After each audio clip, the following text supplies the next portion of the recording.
Hello दोस्तों, मैं प्रदीप शुक्ला आपका स्टडी अड्डा में बहुत बहुत स्वागत करता हूं। उम्मीद करते हैं आप अच्छे होंगे, स्वस्थ होंगे और आपकी तैयारी, आपकी पढ़ाई बहुत ही बेहतरीन तरीके से चल रही होगी। तो आज मैं आपके लिए लेकर के हाजिर हूं CUET का प्रैक्टिस टेस्ट 15 नंबर का। अभी तक जो है हम लोग 14 प्रैक्टिस टेस्ट कंप्लीट कर चुके हैं। तो जिन्होंने अभी तक वो सारे प्रैक्टिस टेस्ट सॉल्व नहीं किए हैं तो एक बार ज़रूर कर लीजिए, ताकि आपकी भी तैयारी बहुत बेहतरीन हो सके और आप भी CUET में एक अच्छा स्कोर कर सकें और जो कॉलेज आपको चाहिए वो कॉलेज आपको आसानी से मिल सके। तो अभी तक जो है हम लोग 14 प्रैक्टिस टेस्ट हम लोगों ने कंप्लीट कर लिया है। हर एक प्रैक्टिस टेस्ट आपको 2 पार्टों में प्रोवाइड होता है।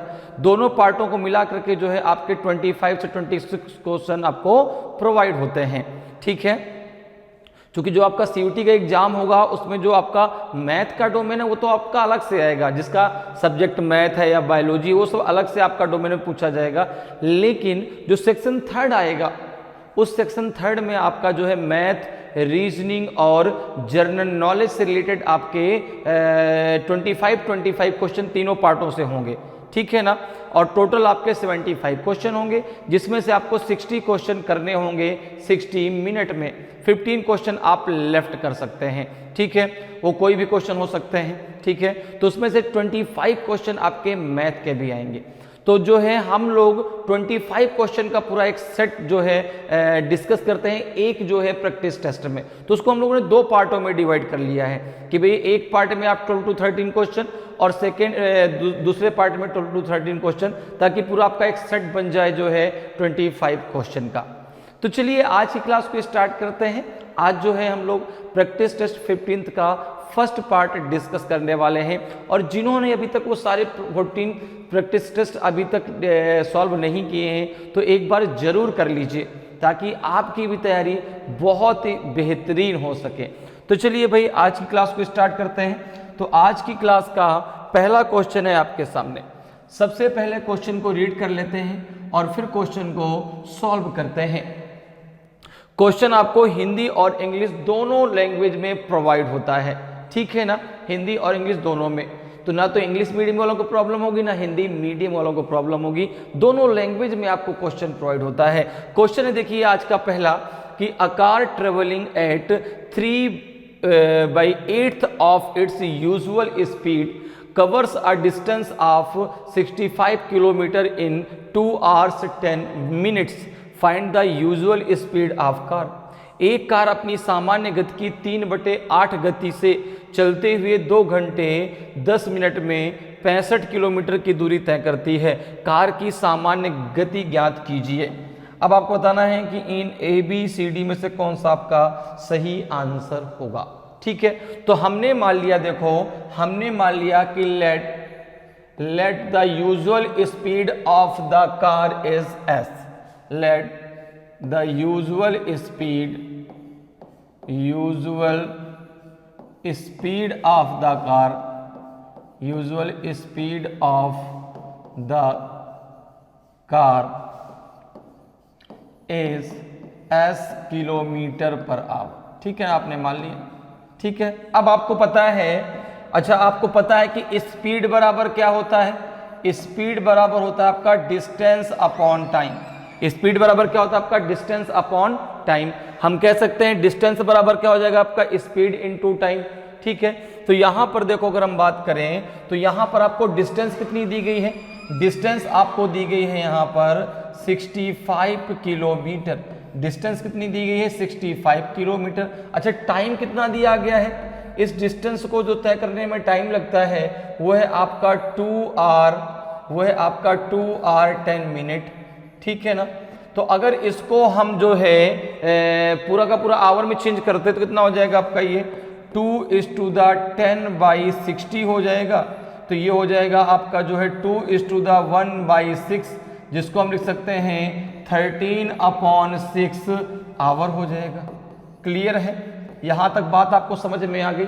अब देखो आपको पता है स्पीड बराबर क्या होता है? Distance upon time. Usual speed आपने क्या मानी है? s। ठीक है ना, तो कह रहा है कि a car travelling at 3/8 of its usual speed. ठीक है ना, तो यहां पर देखो क्या हो जाएगा आपका कि एस आपने यूजुअल स्पीड मानी है, उसका 3/8 क्या होगा, 3/8 क्या होगा, तो as into 3/8 equals to distance कितनी है 65, उसको टाइम कितना लगता है उसको कवर करने में 13/6 आवर। ठीक है, अब देखो तो यहाँ पे आपका s इक्वल्स टू कितना हो जाएगा, s इक्वल्स टू हो जाएगा आपका जो है 65 इंटू 6 इंटू 8 अपॉन हो जाएगा आपका 3 इंटू 30। क्लियर है।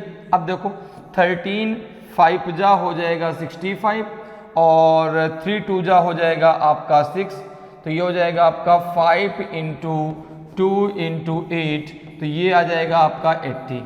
अर्थात जो यूजुअल स्पीड आपने s मानी थी वो आ जाएगी आपकी 80 किलोमीटर पर आवर। कितनी आ जाएगी 80 किलोमीटर पर आवर। तो यूजुअल स्पीड है उसकी आपकी जो है अर्थात सामान्य गति जो है वो कितनी है आपकी 80 किलोमीटर पर आवर है। तो ऑप्शन ए आपका सही आंसर हो जाएगा। क्लियर है, समझ में आया आपको। भाई देखो आपने यूजुअल स्पीड s मान ली है, ठीक है ना, और स्पीड बराबर क्या होता है आपको डिस्टेंस अपॉन टाइम। डिस्टेंस आपको दी गई है 65 किलोमीटर, उसको जो टाइम लगता है वो लगता है आपका 2 आवर 10 मिनट, जिसको आपने जो है आवर में कन्वर्ट कर लिया तो आ जाएगा आपका 13/6 आवर आ जाएगा। ठीक है ना। अब स्पीड बराबर डिस्टेंस अपॉन टाइम, जो उसकी यूजुअल स्पीड है उसका जो है वो 3/8 स्पीड से वो चलती है कार। ठीक है ना। तो s इंटू 3/8 और s बराबर कितना आ जाएगा आपका 80 किलोमीटर पर आवर। अर्थात जो उसकी यूजुअल स्पीड है वो है आपकी 80 किलोमीटर पर आवर। क्लियर है। चलिए आगे बढ़ते हैं, अगले क्वेश्चन पर आते हैं। अगला क्वेश्चन देखिए आपका सेकंड नंबर का क्वेश्चन है। सबसे पहले क्वेश्चन को रीड कर लेते हैं और फिर क्वेश्चन को सॉल्व करते हैं। क्वेश्चन है आपका कि m is 30% more efficient than n, how much time will they working together take to complete a job which m alone could have done in 23 days। m n से 30% अधिक कुशल है, वे एक साथ काम करते हुए उस कार्य को पूरा करने में कितना समय लेंगे जो m अकेले 23 दिनों में कर सकता था। तो देखो यहाँ पर अगर हम बात करें तो यहाँ पर आप सबसे पहले इफिशियंसी की बात हो रही है कि m is 30% more efficient then n। तो यहाँ पे अगर मैं बात करूँ m और n के इफिशियंसी के रेशियो की, तो वो रेशियो क्या बनेगा। तो आपने कहा कि m is 30% more efficient then n।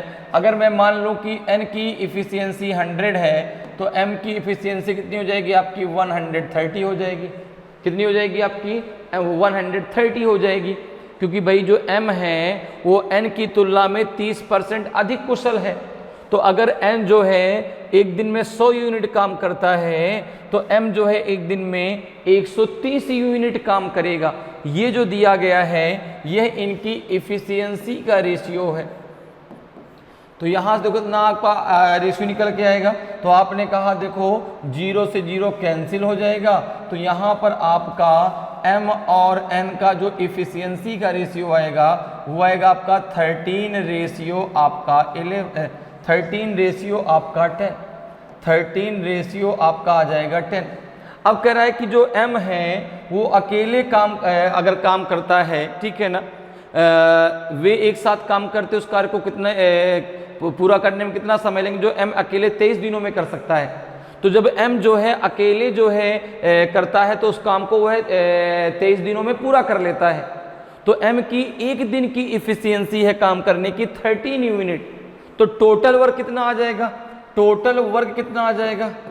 अगर मैं आपसे कहूं कि टोटल वर्क कितना आ जाएगा, टोटल वर्क, तो एक दिन में m जो है 13 यूनिट काम करता है और वह काम को 23 डेज में फिनिश कर देता है। तो टोटल वर्क हो जाएगा आपका 13 इंटू 23। ठीक है ना भाई, जो m है वह उस काम को करते हुए 23 डेज में कंप्लीट कर देता है उसको। m की जो इफिशियंसी है वो एक दिन में काम करने की 13 यूनिट है, तो टोटल वर्क हो जाएगा 13 इंटू 23। अब अगर दोनों मिलकर इस काम को करते हैं तो कितना समय दोनों को लगेगा। तो दोनों की टोटल इफिशियंसी कितनी है। अगर मैं बात करूं कि टोटल इफिशियंसी कितनी है, तो आपने कहा कि m और n की मिला करके जो टोटल इफिशियंसी हो 13 प्लस आपका 10, दोनों की मिला के 23 है। तो अगर दोनों मिल करके इस काम को करते हैं, दोनों अगर मिल करके इस काम को करते हैं तो काम कितना है आपका 13 इंटू 23 अपॉन 13 से 30 सॉरी ये कितना हो जाएगा 23। एक मिनट जरूर, यहाँ पर गलती कर दिया हमने, यहाँ पे हमारा होना चाहिए था 23। 13 इंटू 23 अपॉन 23, तो 23 से 23 कट जाएगा और 13 डेज आपका सही आंसर आ जाएगा। 13 डेज में ये दोनों मिल करके इस काम को कंप्लीट कर लेंगे तो ऑप्शन बी आपका सही आंसर हो जाएगा। क्लियर है, समझ में मेरी बात आई आपको कि भाई m की इफिशियंसी एक दिन में 13 यूनिट काम करने की है और n की इफिशियंसी एक दिन में 10 काम करने की है। दोनों की मिला के टोटल इफिशियंसी 23 हो गई। टोटल काम था आपका 13 इंटू 23, तो अगर इस काम को दोनों मिलकर करते हैं तो 13 डेज में यह काम क्या हो जाएगा आपका कंप्लीट हो जाएगा। क्लियर है, अगले क्वेश्चन पर आते हैं। अगला क्वेश्चन देखिए, आज की क्लास का ये 3rd नंबर का क्वेश्चन है। सबसे पहले क्वेश्चन को रीड करते हैं और फिर क्वेश्चन को सॉल्व करते हैं।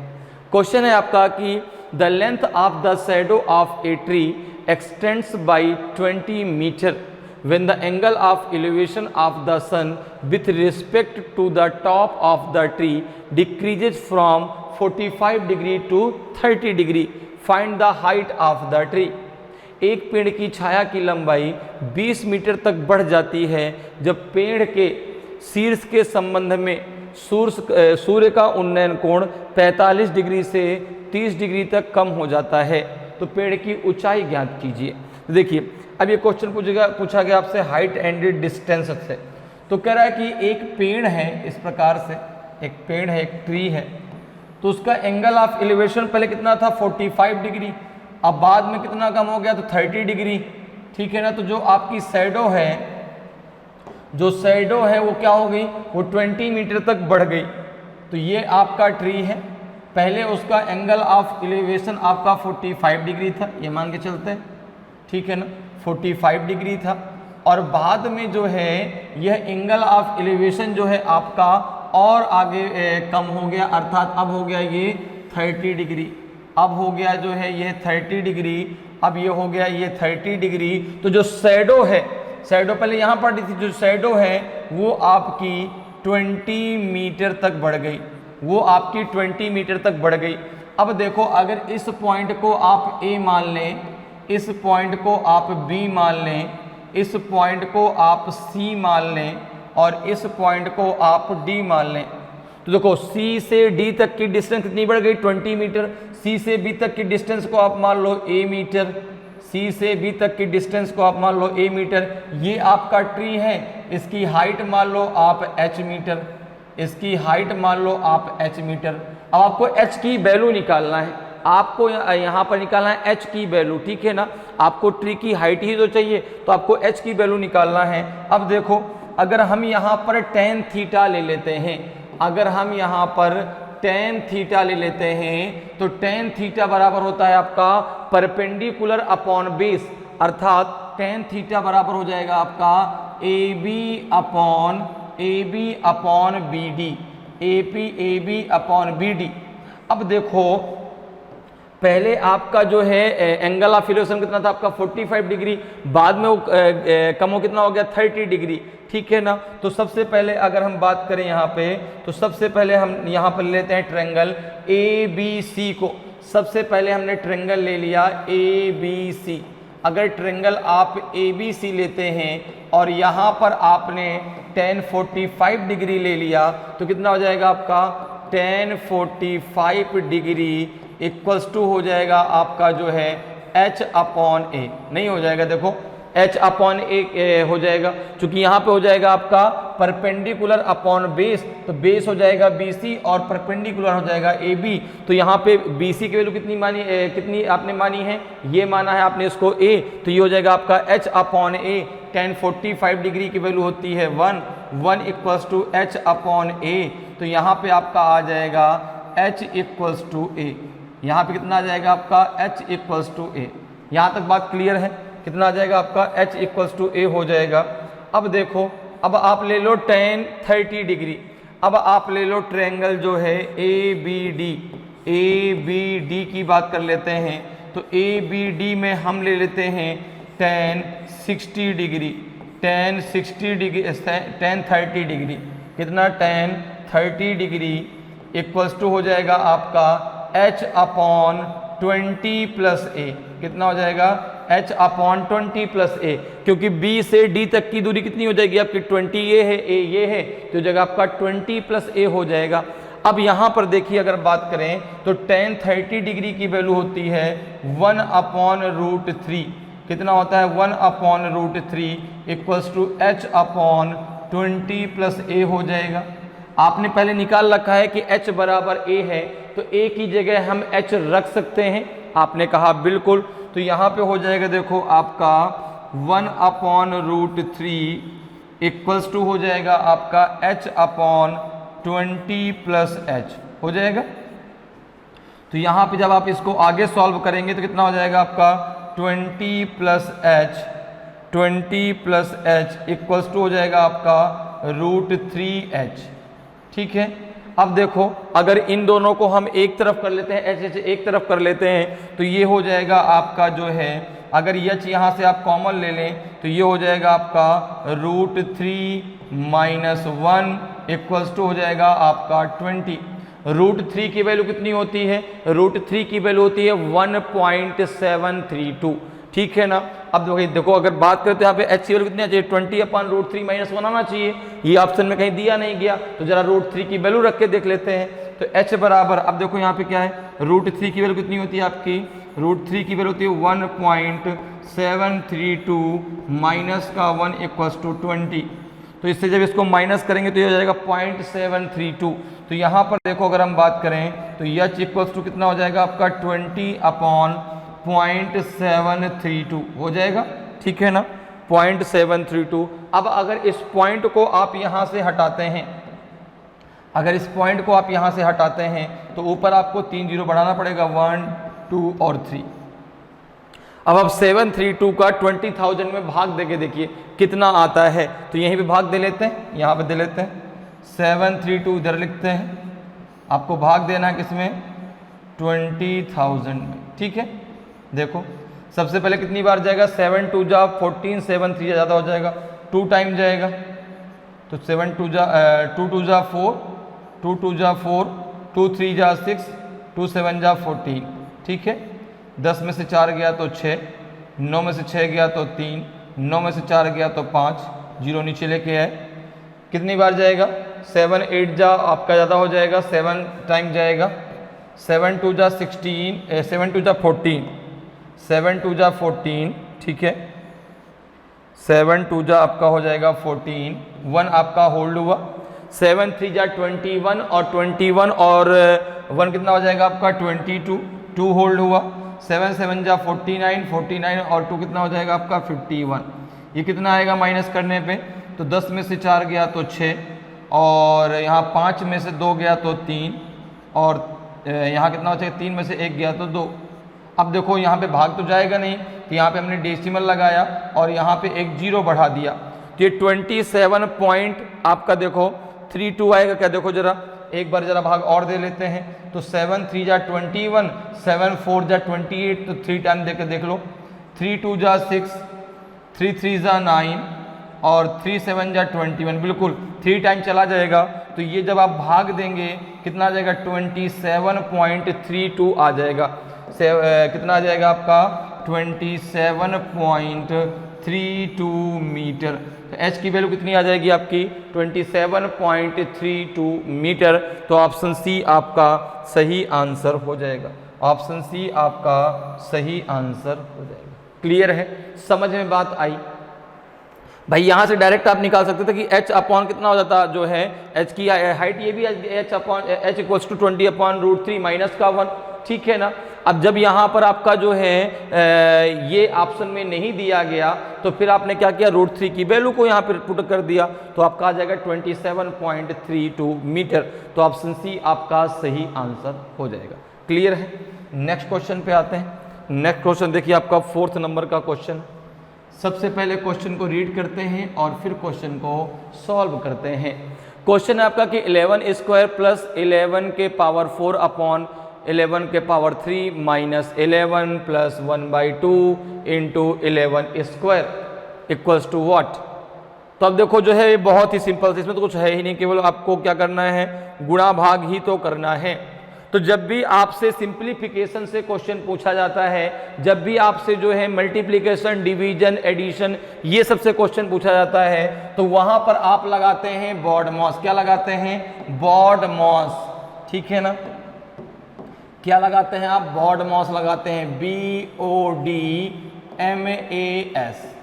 ठीक है, BODMAS लगाते हैं। BODMAS के अगर हम फुल फॉर्म की बात करें तो B का मतलब होता है आपका ब्रैकेट। सबसे पहले आप ब्रैकेट को ओपन करेंगे, ठीक है ना। फिर इसके बाद O का मतलब होता है ऑफ।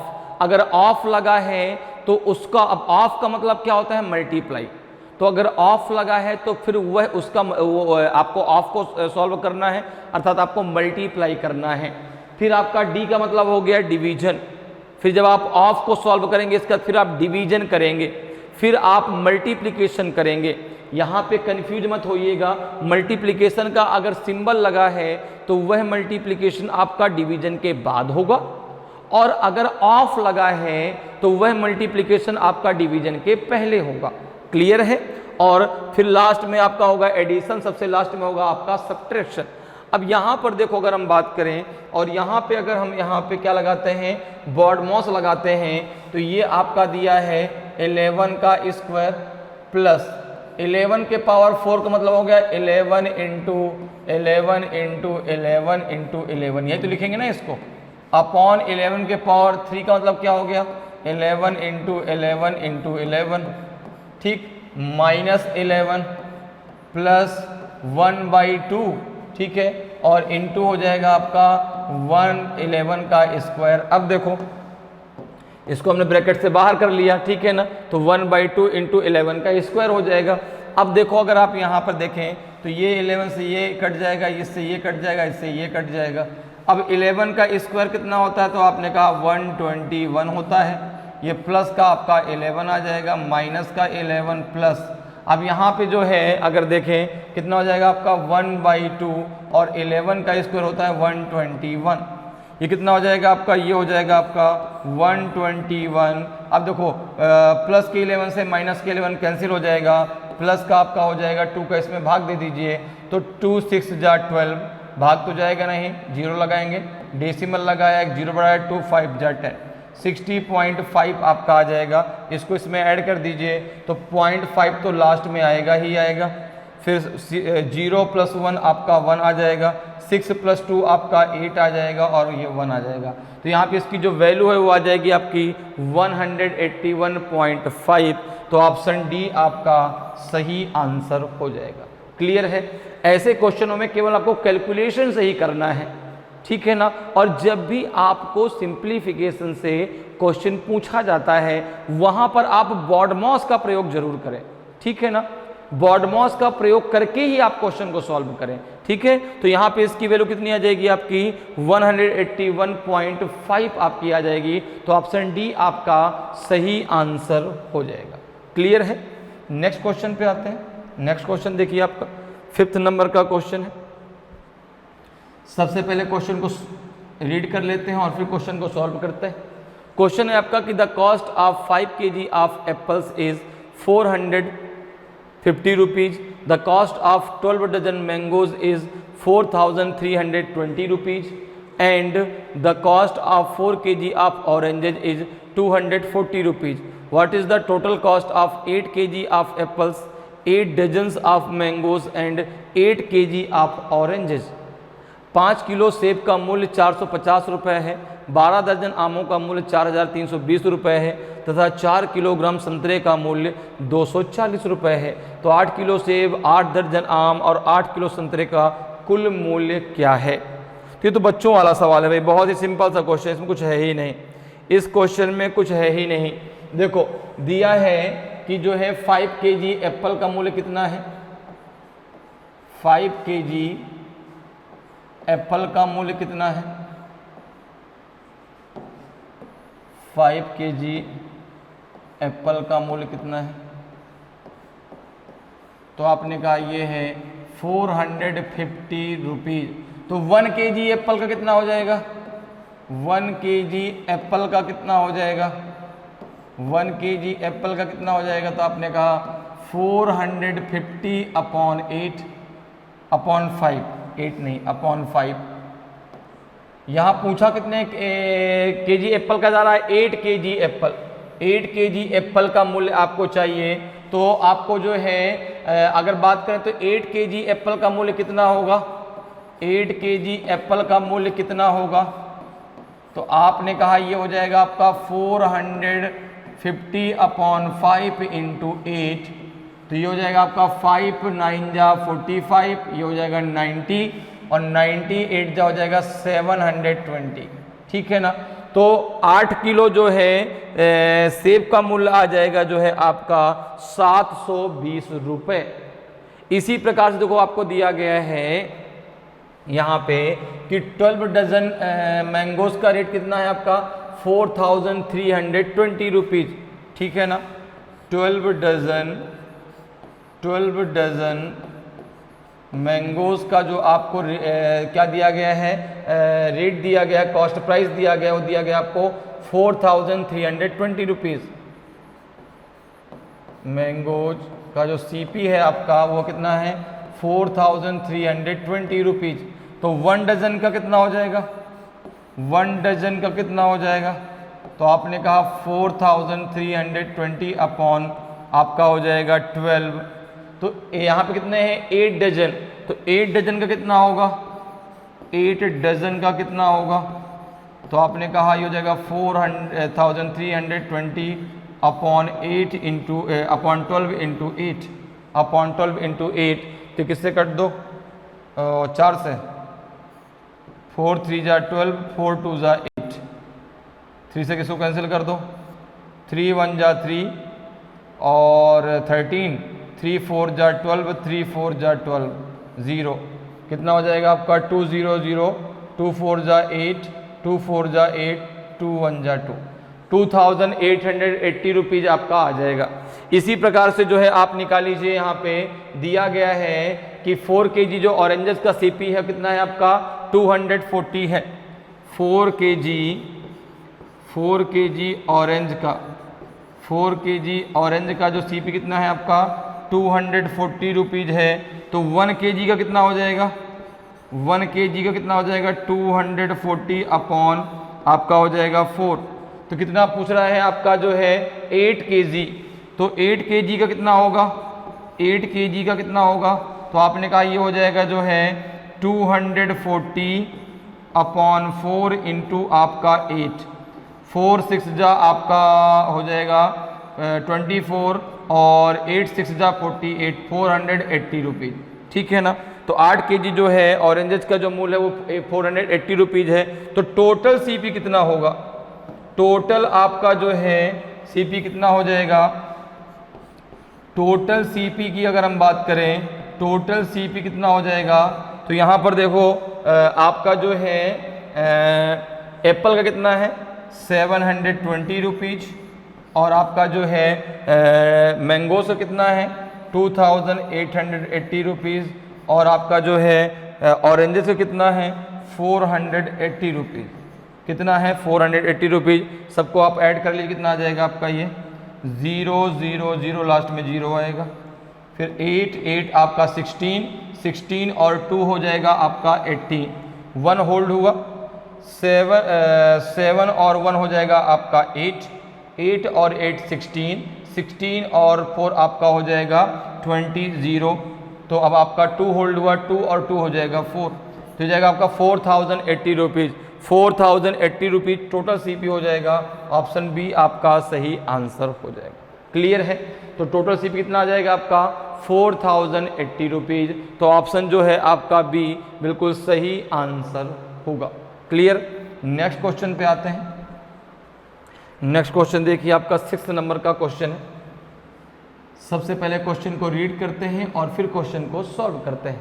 क्वेश्चन करा कि Lata has the same number of sisters as she has brothers but her brothers Shyam has twice as many sisters as he has brothers, how many children are there in the family.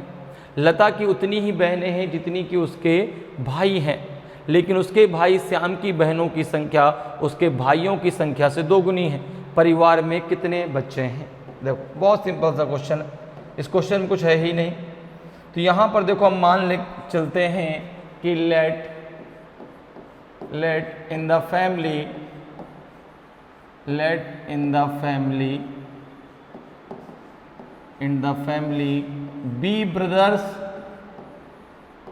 B brothers and S sister, B brothers and S sister। Okay, हमने मान लिया कि family में जो है B brothers है और S आपके सिस्टर हैं। अब कह रहा है कि लता की उतनी ही बहनें हैं जितने उसके भाई हैं। तो हमने मान लिया कि लता है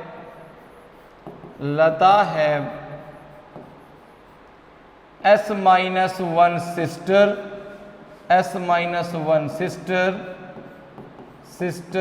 and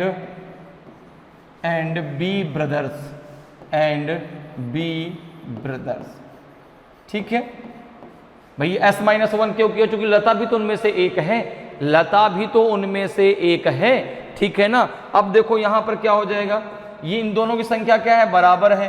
तो B इक्वल्स टू S-1 के है, B इक्वल्स टू S-1 के है।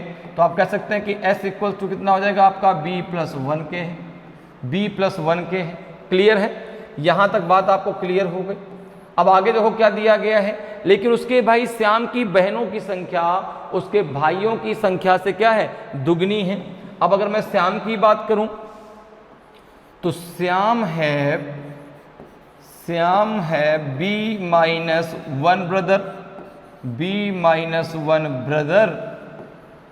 ब्रदर एंड एस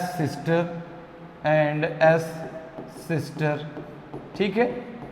अब देखो क्या कह रहा है, लेकिन उसके भाई जो है श्याम की बहनों की संख्या से उसके भाइयों की संख्या क्या है? 2 गुनी है। अब यहां पे अगर मुझे B-1 इक्वल्स टू एस के करना है, ठीक है ना, यहाँ पे B-1 इक्वल्स टू एस के करना है, तो यहाँ पर मुझे B-1 में 2 का मल्टीप्लाई करना पड़ेगा। क्यों? चूंकि यहाँ पे कहा कि लेकिन उसके भाई श्याम की बहनों की संख्या उसके भाइयों की संख्या से क्या दुगनी है। तो अगर इनकी संख्या मुझे बराबर करनी है तो भाइयों की संख्या में 2 का मल्टीप्लाई करना पड़ेगा। 2 क्या करना पड़ेगा? मल्टीप्लाई करना पड़ेगा, तभी तो बराबर होगी ना बात, ठीक है। अब देखो जब इसको आप सॉल्व करके कितना आ जाएगा आपका 2B-2 इक्वल्स टू आपका हो जाएगा S इक्वल्स टू B+1 आपने पहले से यहाँ पे जो है सॉल्व कर रखा है। तो 2B-2 इक्वल्स टू हो जाएगा आपका B+1। तो यहाँ पे कितना आ जाएगा? यहाँ पे हो जाएगा आपका जो है B एक तरफ कर लो, तो 2B-B इक्वल्स टू 1+2। तो ये आ जाएगा आपका जो है B equals to 3, B equals to कितना आ जाएगा आपका 3, और S इक्वल्स टू कितना आ जाएगा आपका? S इक्वल्स टू हो जाएगा आपका B+1। तो S इक्वल्स टू हो जाएगा आपका 3+1, तो S इक्वल्स टू आ जाएगा आपका 4, S इक्वल्स टू आ जाएगा आपका 4, ठीक है ना। अब फैमिली में टोटल कितने मेंबर हैं? फैमिली में टोटल कितने मेंबर हैं? तो अगर हम बात करें टोटल मेंबर की, ठीक है ना, तो परिवार में कितने बच्चे हैं? तो बात करें अगर टोटल चिल्ड्रन की, मेंबर की टोटल चिल्ड्रन की, तो टोटल चिल्ड्रन कितने हो जाएंगे आपके भाई? B+S ही तो होंगे, जितने ब्रदर और जितने सिस्टर हैं वही तो टोटल चिल्ड्रन है। तो ब्रदर कितने हैं आपके? ब्रदर हैं 3 और सिस्टर हैं 4। तो टोटल जो चिल्ड्रन है वो हैं आपके 7। तो ऑप्शन ए आपका सही आंसर हो जाएगा। टोटल जो चिल्ड्रन है फैमिली में वो हैं आपके 7, जिसमें से आपके जो है 3 ब्रदर्स हैं और आपके जो है 4 सिस्टर हैं। तो यहाँ पे जो ऑप्शन ए आपका सही आंसर हो जाएगा। क्लियर है? नेक्स्ट क्वेश्चन पे आते हैं। नेक्स्ट क्वेश्चन देखिए आपका 7th नंबर का क्वेश्चन है। सबसे पहले क्वेश्चन को रीड करते हैं और फिर क्वेश्चन को सॉल्व करते हैं। क्वेश्चन है आपका कि what is the smallest 3 digit number which when divided by 6 leaves a remainder of 5 and when divided by 5 leaves a remainder of 3। 3 अंकों की सबसे छोटी संख्या कौन सी है जिसे 6 से विभाजित करने पर 5 शेष बचता है और 5 से विभाजित करने पर 3 शेष बचता है। अब देखो ऐसे क्वेश्चनों को डायरेक्ट आप ऑप्शन से कर लो, ऐसे क्वेश्चन को डायरेक्ट आप ऑप्शन से कर लीजिए। अब एक चीज सोचिए कि अगर आप किसी संख्या को 5 से डिवाइड करते हैं, किसी संख्या को आप 5 से डिवाइड करते हैं तो उसके जो है उसका रिमाइंडर 3 तभी बचेगा, उसका रिमाइंडर जो है कितना 3 तभी बचेगा जब उस नंबर के, जिस नंबर को आप जो है जिस नंबर को आप डिवाइड कर रहे हैं उस नंबर के यूनिट प्लेस में, उस नंबर के यूनिट प्लेस में आपका जो है या तो आपका क्या हो जो है 3 हो, या तो फिर आपका जो है या तो क्या हो 3 या फिर आपका 8 हो, 3 और 8 इनमें से कोई एक नंबर हो तभी जो है उसका जो है वहाँ पर रिमाइंडर आपका 3 बचेगा। भाई 5 से अगर किसी संख्या को आप डिवाइड करते हैं तो रिमाइंडर 3 तभी बच सकता है जिस नंबर को आप डिवाइड कर रहे हैं उसके यूनिट प्लेस में 3 हो या फिर आपका 8 हो। अब जैसे यहाँ पर अगर हम देखें तो ऐसा ऑप्शन केवल पहला सॉरी कौन सा है, चौथा है। बाकी किसी के भी यूनिट डिजिट में आपका 8 और आपका जो है 3 नहीं है। आप अगर चाहें तो चेक करके देख सकते हैं, ये संख्या पूरी की पूरी 5 से डिवाइड हो जाएगी। ये संख्या का अगर देखें तो 5 4 जा 20, 5 1 जा 5, आपका 4 जो है बचेगा जो है रिमाइंडर 5 से डिवाइड करने पे। अगर इसको आप डिवाइड करते हैं तो 5 2 जा 10 और 5 7 जा 35, 2 आपका रिमाइंडर बचेगा। तो एक ही तो आपकी वैल्यू बची 113। आप चाहें तो चेक कर सकते हैं, अगर आप 5 से 113 को डिवाइड करते हैं तो 5 2 जा 10 बचेगा 1 3, 5 2 जा 10 कितना आपका रिमाइंडर बच जाएगा 3। अगर आप इसको 6 से डिवाइड करते हैं 113 को तो 6 1 जा 6 बचेगा आपका 5 53 और 6 8 जा 48 कितना आ जाएगा आपका यहाँ पे 5। तो यहाँ पे कितना हो जाएगा आपका आंसर हो जाएगा आपका 113। ऑप्शन डी आपका सही आंसर हो जाएगा। क्लियर है? तो ऐसे क्वेश्चन को आप डायरेक्ट आप ऑप्शन से लगाइए, जल्दी आपका आंसर आ जाएगा। तो यहाँ पे जो है ऑप्शन डी आपका सही आंसर होगा। अगले क्वेश्चन पर आते हैं। 8th नंबर का क्वेश्चन है आज की क्लास का। सबसे पहले क्वेश्चन को रीड कर लेते हैं और फिर क्वेश्चन को सॉल्व करते हैं। क्वेश्चन है आपका कि what is the value of 397 into 397 plus 104 into 104 plus 397 into 208। अब क्वेश्चन को देख के ये लगता है कि सर इतना बड़ा कैलकुलेशन कौन करेगा। अब बात सही भाई 397 इंटू 397 इंटू 397 104 इंटू 104। तो अब यहाँ पर अगर आप देखें, यहाँ पे अगर आप देखें और कुछ इसको इस प्रकार से बना लें, देखो 397 इंटू 397 प्लस आपका दिया है 104 इंटू 104, फिर दिया इसको बना लीजिए 2ab के फॉर्म में। तो 2 इंटू 397 और इंटू हमने कर दिया यहाँ पे 104। जब 2 का आप मल्टीप्लाई करेंगे 104 में, जब 2 का आप मल्टीप्लाई करेंगे 104 में तो आपका आ जाएगा 208। अब देखो अगर आप यहाँ पर a बराबर मान लें 397 और b बराबर मान लें आप जो है 104, तो आप देखेंगे ये क्या बन जाएगा आपका a स्क्वायर, ये क्या बन जाएगा आपका b स्क्वायर और यहाँ पे क्या बन जाएगा आपका 2ab, नहीं बन जाएगा। और ये किसका फार्मूला होता है आपका a प्लस b का होल ऑफ स्क्वायर। क्या होता है आपका a प्लस b का होल ऑफ स्क्वायर का फार्मूला होता है। तो अब यहाँ पर देखिए अगर हम बात करें तो कितना हो जाएगा आपका जो है, ये हो जाएगा आपका 397 प्लस 104 का होल ऑफ स्क्वायर। इसको जरा ऐड कर लिए कितना आ जाएगा 4 और 7 हो जाएगा आपका 11, 1 होल्ड हुआ, 9 और 1 हो जाएगा आपका 10, 1 होल्ड हुआ, 3 प्लस 1 4 और 1 हो जाएगा आपका 5, 501 का होल ऑफ स्क्वायर। क्या हो जाएगा आपका 501 का होल ऑफ स्क्वायर। तो देखिए इसको डायरेक्ट आप यहाँ से कर सकते हैं। अब आपको क्या निकालना है, 501 का क्या निकालना है, स्क्वायर निकालना है। देखो जरा 501 का स्क्वायर निकाल लीजिए। कैसे निकालेंगे, तो अब देखो इसको निकालने का तरीका मैं आपको बताता हूँ। 501 को आप कंपेरिजन करो 500 से, तो 501 500 से कितना ज़्यादा है, आपने कहा 1 ज़्यादा है, तो 1 का स्क्वायर कितना होता है आपका 01, 1 का स्क्वायर होता है आपका 1, लेकिन आपको लिखना है 2 डिजिट लास्ट में। ध्यान से मेरी बात सुनिएगा, 500 से हमने इसका कंपेरिजन किया, तो 500 से 501 कितना ज़्यादा है 1, ठीक है। 1 का स्क्वायर 1 होता है, लेकिन हमें लिखना है लास्ट में 2 डिजिट, तो हमने लिख दिया 01। क्लियर है। अब जितना ज़्यादा है उतना उसमें और ऐड कर दीजिए, तो 501 आपका 500 से 1 ज़्यादा था, तो हम 1 हमने उसमें ऐड कर दिया, ये हो जाएगा 502। अब देखो अगर मैं बात करूं तो 500 100 का कितना टाइम्स है, 500 100 का 5 टाइम्स है, तो यहाँ पे आप इसका 5 टाइम्स निकाल लो, तो 502 का आप जो है 5 टाइम्स निकाल लो।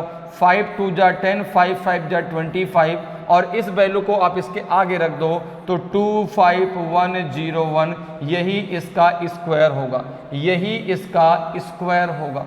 क्लियर है, समझ में मेरी बात आई कि यहाँ पे हमने क्या किया कि भाई 500 से कितना ज़्यादा था, 1 ज़्यादा था, 1 का स्क्वायर आपका 1 होता है, लेकिन हमें चाहिए लास्ट में 2 डिजिट, तो उसको हमने रख दिया 01। जितना ज़्यादा था उतना ज़्यादा हमने उसमें और ऐड कर दिया, तो हो जाएगा 502। अब चूंकि देखो 100 का 5 टाइम्स होता है, तो उसका 502 का आप 5 टाइम्स निकाल दो, कितना आ जाएगा आपका 2510 आ जाएगा, जिसको आप इसके आगे रख दो, यही इसका स्क्वायर होगा, तो 251001 इसका सही आंसर होगा। तो ऑप्शन जो है आपका बी बिल्कुल सही आंसर हो जाएगा। ठीक है, देखने में कितना जो है बड़ा क्वेश्चन लग रहा था, लेकिन है कितना आसान। ठीक है, उसको हमने a प्लस बी के फॉर्मूले में कन्वर्ट कर लिया, और यहाँ से आपका आ गया 501 का हमने स्क्वायर निकाल लिया, तो यह आ जाएगा आपका 251001, तो ऑप्शन बी आपका सही आंसर हो जाएगा। क्लियर है। नेक्स्ट क्वेश्चन पे आते हैं, तो 9th नंबर का क्वेश्चन है। सबसे पहले क्वेश्चन को रीड कर लेते हैं और फिर क्वेश्चन को सॉल्व करते हैं। ठीक है, क्वेश्चन है आपका कि a boat takes 20 minute and 30 minutes to cover a certain distance downstream and upstream respectively if the speed of the boat in still water is 20 metre per second, find the speed of the stream. एक नाव धारा के अनुकूल और धारा के प्रतिकूल एक निश्चित दूरी तय करने में क्रमशः 20 मिनट और 30 मिनट का समय लेती है। यदि स्थिर जल में नाव की गति 20 मीटर प्रति सेकंड है, तो धारा की गति ज्ञात कीजिए। तो देखो बहुत ही सिंपल सा क्वेश्चन है, बहुत ही सिंपल सा क्वेश्चन है। तो यहाँ पर ये समझो कि एक नाव है, एक धारा में चल रही है, ये धारा है, धारा कुछ इस प्रकार से बह रही है, ठीक है ना, और नाव जो है कुछ इस प्रकार से इस पे चल रही है। अब यहाँ पर आपने मान लिया नाव की स्पीड 20 मीटर पर सेकंड, और जो है आपके स्ट्रीम की स्पीड u मीटर पर सेकंड। अब एक चीज़ सोचो कि जब ये डाउन स्ट्रीम में जाएगी, अर्थात ये धारा की दिशा में जाएगी, तो उस कंडीशन में क्या होगा, आपकी जो है बोट की स्पीड और स्ट्रीम की स्पीड दोनों आपस में ऐड हो जाएंगी। ठीक है ना, और जब यह अप स्ट्रीम में जाएगी, अर्थात धारा के विरुद्ध जाएगी, तो उस कंडीशन में जो आपका बोट है उसकी स्पीड स्ट्रीम के स्पीड के अकॉर्डिंग ज़्यादा होगी, तभी तो भाई वो है स्ट्रीम के जो है प्रतिकूल जा पाएगी। अगर कम होगी तो स्ट्रीम तो उसको बहा के ले जाएगी, धारा उसको बहा के ले जाएगी। तो यहाँ पर देखो अगर हम बात करें, तो अगर डाउन स्ट्रीम में स्पीड की बात करें, अगर हम बात करें कि डाउन स्ट्रीम में स्पीड क्या होगी, डाउन स्ट्रीम में स्पीड क्या होगी, तो आपने कहा ये हो जाएगी v प्लस यू। अब देखो यहाँ पर आपको v की वैल्यू पता है कितनी, 20 मीटर प्रति सेकेंड, v की वैल्यू पता है आपको 20 मीटर पर सेकेंड, तो यहाँ पे ये हो जाएगा आपका 20 प्लस यू। ठीक है, और जो है अप स्ट्रीम में स्पीड क्या होगी, अप स्ट्रीम में स्पीड क्या होगी, तो आपने कहा अप स्ट्रीम में हो जाएगी आपकी v माइनस यू, तो ये हो जाएगा आपका 20 माइनस यू। क्लियर है। अब देखो जब वह डाउन स्ट्रीम में जाता है तो उसको 20 मिनट लगता है, ठीक है भाई। जब जो नाव है जब वो डाउन स्ट्रीम में जाती है उसको 20 मिनट लगते हैं, और जब वह अप स्ट्रीम में आती है तो उसको 30 मिनट लगते हैं। डिस्टेंस समान है, डिस्टेंस क्या है, समान है। तो आपको पता है कि जब डिस्टेंस कांस्टेंट हो, जब डिस्टेंस जो है आपकी कांस्टेंट है, जब डिस्टेंस आपकी कांस्टेंट है तो जो आपका समय है वो स्पीड के इन्वर्सली प्रोपोर्शनल होता है। जो समय है वह स्पीड के इन्वर्सली प्रोपोर्शनल होता है। अर्थात यहाँ पे जो है हम कह सकते हैं कि S1 upon S2 equals to हो जाएगा आपका T2 अपॉन T1 के, ठीक है, T2 अपॉन T1 के। तो यहाँ पे आप S1 मान लीजिए जो है डाउन स्ट्रीम की स्पीड को, S2 मान लीजिए आप जो है अप स्ट्रीम की स्पीड को। तो ये हो जाएगा जो है आपका 20 plus u upon 20 minus u equals to हो जाएगा आपका 30 अपॉन 20। T2 क्या है, जब वह अप स्ट्रीम में नाव आती है, और T2 वह टाइम है जब वह अप स्ट्रीम में आती है, और T1 वह टाइम है जब वह डाउन स्ट्रीम में जाती है। तो अप स्ट्रीम में आने में उसको 30 मिनट लगते हैं और डाउन स्ट्रीम में जाने में उसको 20 मिनट लगते हैं। तो ये जाएगा आपका 30 अपॉन 20। अब इसको आप सॉल्व कर लें, 0 से 0 कैंसिल हो जाएगा, 2 का मल्टीप्लाई इधर कर लो, 3 का मल्टीप्लाई इधर कर लो। तो जब आप 2 का मल्टीप्लाई इसमें करेंगे तो हो जाएगा 40 और प्लस हो जाएगा आपका 2u। 3 का मल्टीप्लाई जब आप इसमें करेंगे तो ये हो जाएगा आपका जो है 60 और ये हो जाएगा माइनस का 3u, ठीक है। तो u एक तरफ कर लो, कितना आ जाएगा आपका ये 2u प्लस का 3u, ये हो जाएगा आपका 60 माइनस 40। तो ये हो जाएगा आपका 5u इक्वल्स टू हो जाएगा आपका 20। तो u इक्वल्स टू आ जाएगा आपका 4, u इक्वल्स टू आ जाएगा 4, u इक्वल्स टू आ जाएगा आपका 4 metre per second. 4 metre per second आपका सही आंसर हो जाएगा, ठीक है ना। कितना हो जाएगा आपका 4 मीटर पर सेकेंड आपका सही आंसर होगा। क्लियर, समझ में बात आ गई। तो यहाँ पे जो है ऑप्शन आपका जो है डी बिल्कुल सही आंसर होगा। ए मत लगा दीजिएगा, ए में दिया है 4 किलोमीटर पर आवर, ठीक है ना, और हमको स्पीड चाहिए मीटर पर सेकेंड में।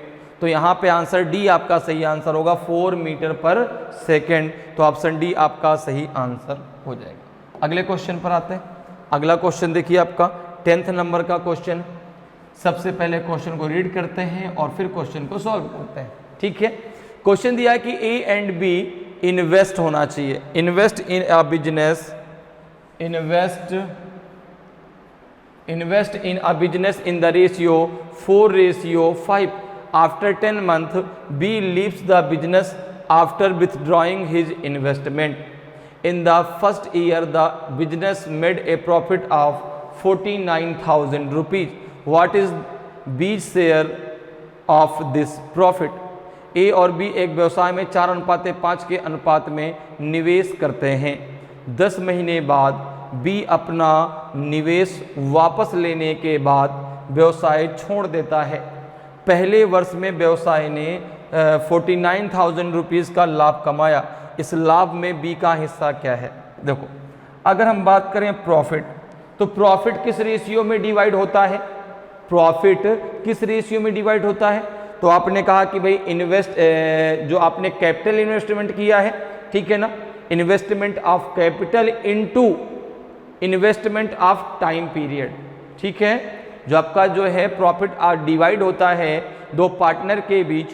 कोई बिजनेस अगर आप स्टार्ट करते हैं दो लोग मिल करके, तो लास्ट में जो आपका प्रॉफिट हुआ ईयर के एंड में, तो वो प्रॉफिट किसके अकॉर्डिंग डिवाइड होगा? भाई आपने पैसा कितना इन्वेस्ट किया है और कितने समय के लिए आपने किया है।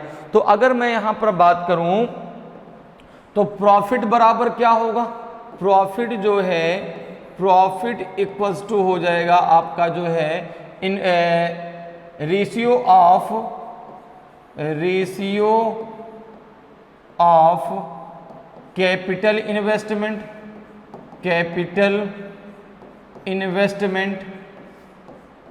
इन्वेस्टमेंट मल्टीप्लाई रेशियो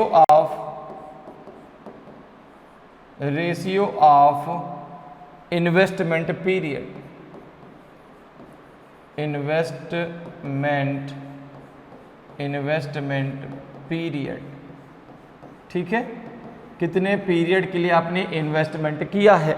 अब यहां पर अगर हम देखें तो हमें कैपिटल किस रेशियो में उन्होंने इन्वेस्टमेंट किया ये आपको दिया गया है कि भाई जो ए और बी हैं, जो ए और बी हैं, ए और बी का जो इन्वेस्टमेंट का रेशियो दिया गया है वो दिया गया है 4:5। कितना दिया गया? 4:5। अब कह रहा है कि जो बी है वो 10 महीने बाद व्यवसाय छोड़कर चला गया, उसने अपना पैसा निकाल लिया और 10 महीने बाद वो चला गया, ठीक है ना। तो यहां पर देखो, अगर हम बात करें तो यहां पर देखो, और जो ये आपको प्रॉफिट दिया है वो पूरा आपका 1 ईयर का दिया गया है। तो 1 ईयर में टोटल आपके 12 मंथ होते हैं, लेकिन बी तो आपका 10 मंथ के बाद चला गया। तो अगर मैं पीरियड की बात करूं देखो तो ए रेशियो बी कितना बनेगा? तो भाई ए ने तो पूरा का पूरा आपका 12 मंथ के लिए इन्वेस्टमेंट किया, लेकिन बी ने जो है केवल आपका जो है 10 मंथ के लिए इन्वेस्टमेंट किया। ए ने तो पूरा का पूरा भाई 12 मंथ के लिए किया ना, लेकिन बी जो है आपका 10 मंथ के बाद चला गया, तो बी का जो इन्वेस्टमेंट पीरियड था वो केवल 10 मंथ का था। अब देखो कितना हो जाएगा, तो यहाँ पे इसको किससे कैंसिल कर दें? 2 से। 2 6 जा आपका हो जाएगा 12, 2 5 जा हो जाएगा 10। तो इनका जो रेशियो आ जाएगा कितना आ जाएगा आपका? 24 रेशियो हो जाएगा आपका जो है 25। 24:25। तो इसमें क्या पूछा है? बी का शेयर कितना है, बी का जो है उसमें से भाग कितना है जो प्रॉफिट हुआ है। तो अगर हम बात करें बी के शेयर की, अगर हम बात करें बी के शेयर की, अगर हम बात करें बी के शेयर की, कितना हो जाएगा आपका? तो यहाँ पर देखो जो आपका प्रॉफिट था वो कितना था? 49,000। उसमें से जो रेशियो है उसमें से आपका कितना है? इसका 25 है, अपॉन हो जाएगा आपका टोटल कितना है? 49 है। तो 49 इज टू द 49 1 जा 49, और ये आ जाएगा आपका 25,000। अर्थात बी का जो हिस्सा है कितना है आपका? 25,000, और ए का जो हिस्सा है वो हो जाएगा आपका जो है 24,000। क्लियर है? हमसे बी का पूछा गया है, तो बी का आ जाएगा आपका 25,000 रुपीज़। तो ऑप्शन ए आपका सही आंसर हो जाएगा। क्लियर है? जो प्रॉफिट आप उसमें उन्होंने कमाया है उसमें से जो है बी को मिलेंगे 25,000 और ए को मिलेंगे 24,000 रुपीज़। क्लियर? नेक्स्ट क्वेश्चन पे आते हैं। नेक्स्ट क्वेश्चन देखिए आपका 11th नंबर का क्वेश्चन है। सबसे पहले क्वेश्चन को सॉल्व कर लेते हैं, क्वेश्चन को रीड कर लेते हैं फिर सॉल्व करते हैं, ठीक है। क्वेश्चन है आपका जो है कि A and B can do a piece of work in 45 days and 40 days respectively. They begin to do the work together but A leaves after some days and then B completed the remaining work in 23 days। Find the number of days after which A left the work. A और B क्रमशः 45 दिनों और 40 दिनों में एक काम कर सकते हैं। वे एक साथ कार्य करना शुरू करते हैं, लेकिन ए कुछ दिनों के बाद छोड़ देता है और फिर बी शेष कार्य को 23 दिनों में पूरा करता है। तो ज्ञात कीजिए कि कितने दिनों के बाद ए ने काम छोड़ा। देखो अब ऐसे क्वेश्चन को आप कैसे सॉल्व करेंगे? देखो बहुत सिंपल सा क्वेश्चन है। ए और बी, ए और दिया है बी। अच्छा, ए अगर अकेले काम करता है तो 45 डेज में वह कंप्लीट कर लेता है। बी अगर अकेले करता है तो 40 डेज में कंप्लीट कर लेता है। तो ये तो इनके डेज दिए गए हैं, कितने दिनों में कंप्लीट कर लेंगे। यहाँ से अब अगर आप जो है इनका एलसीएम निकाल लें तो यहाँ से आप एफिशिएंसी इनकी निकाल लेंगे। तो 45 और 40 का एलसीएम कितना होगा भाई? टोटल वर्क अगर आपको पता चल जाएगा तो आप वहाँ से एफिशिएंसी निकाल लेंगे। टोटल वर्क कैसे पता चलेगा? दोनों का एलसीएम निकाल लीजिए। तो 45 और 40 का जो एलसीएम है वो कितना हो जाएगा? वो हो जाएगा आपका 360। कितना हो जाएगा? 360। 4 8 जा 40, 8 5 जा आपका 40, 8 4 जा आपका हो जाएगा 32 और 4 जाएगा 36। अर्थात ए की इफिशियंसी 8 आ जाएगी और बी की इफिशियंसी 9 आ जाएगी। यहाँ तक आपको मेरी बात समझ में आई? कितनी आ जाएगी जो है, ए की इफिशियंसी आ जाएगी आपकी जो है 8 और बी की इफिशियंसी हो जाएगी आपकी 9। अर्थात ए जो है एक दिन में 8 यूनिट काम कर सकता है और जो बी है वह एक दिन में 9 यूनिट काम कर सकता है। अब एक चीज़ सोचिए कि जब बी एक दिन में 9 यूनिट काम कर सकता है, ठीक है ना, बी जो है बी एक दिन में कितने यूनिट काम कर सकता है, 9 यूनिट काम कर सकता है। तो इसने 23 दिनों में कितना काम कर लिया होगा, 23 डेज में इस जो है बी ने अकेले कितना काम कर लिया, तो 9 × 23 कितना हो जाएगा, 9 × 3 = 27, 2 आपका होल्ड हुआ, 9 × 2 = 18 और 2 हो जाएगा आपका 20, तो ये हो जाएगा 207। लास्ट में 7 रखना पड़ेगा ना, वहाँ पे हमने 0 रख दिया था, कोई बात नहीं। तो यहाँ पे जो है आपका हो जाएगा 207। तो जो बी है, बी ने अकेले कितना काम किया, 207 यूनिट काम किया। टोटल आपका जो वर्क है वो है आपका 360। तो फिर आपका रेस्ट वर्क कितना है, तो आपका जो रेस्ट वर्क कितना है, रेस्ट वर्क जो है कितना है, जो ए और बी दोनों ने मिलके किया था, तो आपने कहा 360 - 207 कितना हो जाएगा आपका, 10 - 7 तो 3 आ जाएगा, यहाँ बचेगा आपका 5, तो ये 5 हो जाएगा, ये आपका 1 आ जाएगा। तो 153 यूनिट जो वर्क है वह ए और बी दोनों ने मिलके काम किया था, क्योंकि शुरुआत दोनों ने मिलके की थी। वो तो बी ए जो है बीच में छोड़ के चला गया। तो बी ने जो है 23 डेज में जब काम को फिनिश कर लिया, तो बी ने 23 डेज में 207 काम कर दिया, क्योंकि एक दिन में बी जो है 9 यूनिट काम करता है। तो अब जो ये आपका 153 यूनिट काम बचा, ये दोनों ए और बी ने मिलके किया, ए और बी की दोनों मिलके इफिशियंसी कितनी है आपकी, दोनों की मिलके इफिशियंसी आपकी 17 है। तो 153/8 + 9, तो ये हो जाएगा आपका 153 हो जाएगा 17, 9 × 153 होता है, 17 9 × 153, अर्थात 9 डेज के बाद ए जो है वह छोड़कर चला गया। तो ऑप्शन डी आपका सही आंसर हो जाएगा। क्लियर है, ये सबसे आसान तरीका है ऐसे क्वेश्चनों को करने का। समझ में मेरी बात आ गई। तो ए जो है वह 9 दिन के बाद छोड़कर चला गया, तो ऑप्शन डी आपका सही आंसर हो जाएगा। क्लियर। अगले क्वेश्चन पर आते हैं। अगला क्वेश्चन देखिए आपका 12th नंबर का क्वेश्चन है। सबसे पहले क्वेश्चन को रीड कर लेते हैं और फिर क्वेश्चन को सॉल्व करते हैं। क्वेश्चन है आपका कि A and B can do a piece of work in 12 days, B and C in 8 days and C and A in 6 days. तो how long would B take to do the same work alone. A और B किसी काम को 12 दिनों में, B और सी 8 दिनों में, सी और ए 6 दिनों में कर सकते हैं। तो बी उसी कार्य को अकेले करने में कितना समय लेगा। तो बहुत देखो सिंपल सा क्वेश्चन है। यहाँ पे अगर हम बात करें तो ए और बी कितने दिनों में, ए और बी कितने दिनों में, तो आपने कहा 12 डेज में। बी और सी कितने दिनों में, तो आपने कहा 8 डेज में। ठीक है। सी और ए मिलकर कितने दिनों में, तो आपने कहा 6 डेज में। इन तीनों का एलसीएम कितना हो जाएगा, तो आपने कहा 48। कितना हो जाएगा 48। ठीक है। तो इनकी एफिशिएंसी कितनी आ जाएगी, 12 4 जा 48, 8 6 जा 48, 6 8 जा 48। ठीक है। अब अगर मैं इन तीनों जो है इन तीनों की टोटल इफिशियंसी की बात करूं, अगर इन तीनों की टोटल इफिशियंसी की बात करूं कितनी निकल के आएगी, तो आप देखो जब इनको आप ऐड करेंगे तो 2 बार ए आएगा, 2 बार बी आएगा, 2 बार सी आएगा। तो 2 आप बाहर ले लो तो बचेगा आपका ए प्लस बी प्लस आपका सी। तो तीनों की मिलकर इफिशियंसी कितनी हो जाएगी, 4 + 6 + 8। तो ये हो जाएगा जो है आपका A plus B plus C equals to आ जाएगा आपका 18/2। तो ये हो जाएगा आपका 9। अर्थात तीनों की जो मिल के इफिशियंसी आ जाएगी वो आ जाएगी आपकी 9। ठीक है ना। तो अब यहाँ पे हमें चाहिए किसकी इफिशियंसी, बी की, कि बी की अकेले जो है इफिशियंसी कितनी है, बी अकेले कितने यूनिट काम कर सकता है। तो यहाँ पे देखो अगर हम बात करें तो यहाँ पर देखो आपका जो है हमको चाहिए बी की इफिशियंसी। तो अगर मुझे बी की इफिशियंसी निकालनी है तो मैं क्या करूँगा, ए प्लस बी प्लस सी की इफिशियंसी में से, ठीक है, माइनस किसको कर दूँ, ए प्लस सी की इफिशियंसी को।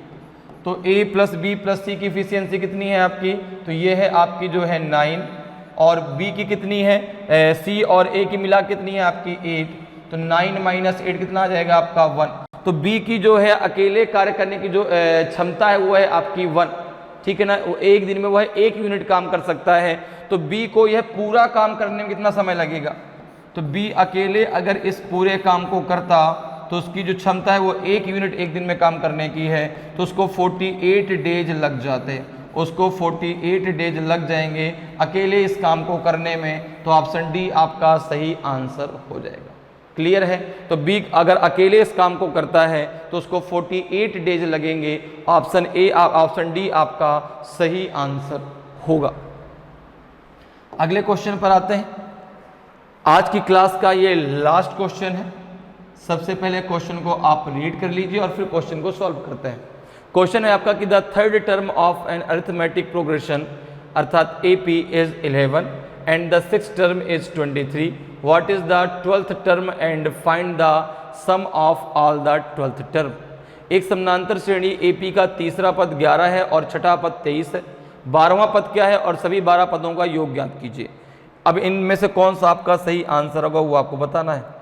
अब देखो अगर हम बात करें AP की, ठीक है ना, अर्थात अरिथमेटिक प्रोग्रेशन की अर्थात समानांतर श्रेणी की, तो जो है उनके बीच का जो अंतर है वो आपका क्या होता है, समान होता है।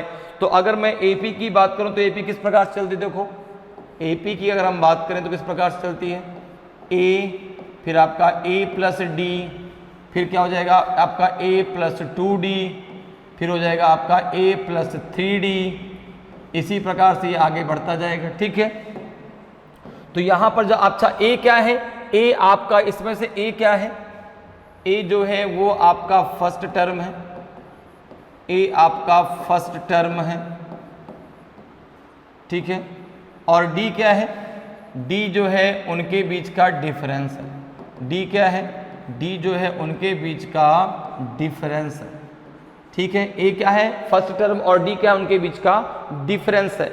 अब देखो यहां पर जो दिया गया है वो दिया गया थर्ड टर्म में कितना है आपका 11 है। थर्ड टर्म इसमें क्या हो जाएगा A प्लस 2D, तो यहाँ पे आपको दिया गया है कि A plus 2D equals to 11 है, और दिया गया है कि आपका छठा पद, तो भाई देखो थर्ड टर्म में क्या है A प्लस 2D, तो आपका सिक्स टर्म में क्या हो जाएगा A plus 5D, six term में क्या हो जाएगा A प्लस 5D, ये है आपका 23। अब जरा इन दोनों को सॉल्व कर लो, इन दोनों को जरा सॉल्व करो, कितना आ जाएगा माइनस माइनस और माइनस, तो ये तो कैंसिल हो जाएगा, ये आपका 3D बचेगा, ये कितना बचेगा आपका 3 में से 1 गया तो 2 और 2 में से 1 गया तो 1, तो ये हो जाएगा आपका D इक्वल्स टू 4, कितना आ जाएगा आपका D इक्वल्स टू कितना आ जाएगा आपका 4, कितना आ जाएगा D इक्वल्स टू 4। अब किसी एक आप जो है इक्वेशन में रख के A की वैल्यू निकाल लीजिए, किसी एक इक्वेशन में रख के आप A की वैल्यू निकाल लीजिए। जैसे इसमें अगर रखें A plus 2D equals to 11 में अगर हम D की वैल्यू को रखते हैं तो जगह A प्लस 8 इक्वल्स टू हो जाएगा आपका 11, तो A इक्वल्स टू आ जाएगा आपका 3, A इक्वल्स टू आ जाएगा आपका 3। भाई 4 टू जा कितना हो जाएगा आपका 8, 8 उधर जाएगा तो माइनस हो जाएगा, तो कितना आ जाएगा आपका A इक्वल्स टू 3। अब देखो आपको जो है डिफरेंस पता चल गया 4, आपको फर्स्ट टर्म मालूम चल गया आपका 3, तो अब 12th टर्म में क्या होगा आप आसानी से निकाल सकते हैं। 12th टर्म में क्या होगा आप आसानी से निकाल सकते हैं। 12th टर्म में क्या होगा, तो आपने कहा ये हो जाएगा आपका A प्लस 11D, क्या होगा A प्लस 11D होगा। A कितना है आपका, तो आपने कहा 3 है, ठीक है ना, प्लस A है आपका 3 प्लस 11 इंटू D कितना है आपका 4, तो ये हो जाएगा आपका 3 प्लस 44 इक्वल्स टू हो जाएगा आपका 47, कितना हो जाएगा 47। और आपसे जो है यहाँ पर क्या पूछा है, यहाँ से आपसे जो है 12 टर्म का जो है आपसे एडिशन भी पूछा है, सम भी पूछा है। तो यहाँ पर देखो अगर मैं बात करूँ तो सम का फॉर्मूला क्या होता है, तो Sn इक्वल्स टू होता है आपका n/2 ब्रैकेट के अंदर आपका 2a प्लस n-1 इंटू आपका होता है D, ठीक है ना। तो यहाँ पर अगर आप देखें तो यहाँ पे A क्या है आपका, A आपका फर्स्ट टर्म, D आपका जो इनके बीच का डिफरेंस, N क्या है नंबर ऑफ टर्म। तो यहाँ पर देखो आपको पता है तो n कितना है, नंबर ऑफ टर्म कितने हैं आपके 12, क्योंकि 12 टर्म का आपको सम चाहिए, ठीक है ना। a कितना है आपने निकाल लिया, a इक्वल्स टू है 3 और d इक्वल्स टू कितना है आपका 4, यहाँ पे जरा रख दीजिए। तो Sn इक्वल्स टू कितना हो जाएगा, Sn इक्वल्स टू हो जाएगा आपका 12/2 ब्रैकेट के अंदर 2 × 3 प्लस आपका 12 - 1 इंटू आपका हो जाएगा 4, ठीक है, क्लियर है। इसको जब आप सॉल्व करेंगे कितना आ जाएगा आपका, ये आ जाएगा आपका 6 और ब्रैकेट के अंदर हो जाएगा आपका 6 और ये कितना हो जाएगा आपका प्लस का 11 इंटू आपका हो जाएगा 4, कितना हो जाएगा 11 इंटू 4 44 हो जाएगा। तो ये आ जाएगा आपका जो है 6 और ये हो जाएगा आपका 50, तो 11 इंटू 50 कितना हो जाएगा आपका 300, अर्थात जो सम है वो 300 आएगा और जो आपका 12th टर्म है वो 47 आएगा। तो ऑप्शन बी आपका सही आंसर हो जाएगा, क्लियर है, ऑप्शन बी आपका सही आंसर होगा। 12th टर्म आपका 47 होगा और 12th टर्म का जो सम है वो आपका 300 आएगा। तो ऑप्शन जो है आपका बी बिल्कुल सही आंसर हो जाएगा। तो इस प्रकार से जो है आप बहुत आसानी से और कम समय में मैथ के क्वेश्चनों को सॉल्व कर सकते हैं। उम्मीद करते हैं कि आज की क्लास आपको बहुत अच्छे से समझ में आई होगी। अगर आज की क्लास आपको अच्छी लगी हो, आज का वीडियो आपको अच्छा लगा हो और अभी तक आपने वीडियो को लाइक नहीं किया तो वीडियो को लाइक ज़रूर करें। अगर आप नए हैं और अभी तक आपने चैनल को सब्सक्राइब नहीं किया तो चैनल को सब्सक्राइब जरूर कर लें, ताकि आपको क्लास की जानकारी समय समय पर मिलती रहे और आपकी तैयारी बेहतरीन तरीके से चलती रहे। तो आज के इतना ही, फिर मिलेंगे। जय हिंद, जय भारत।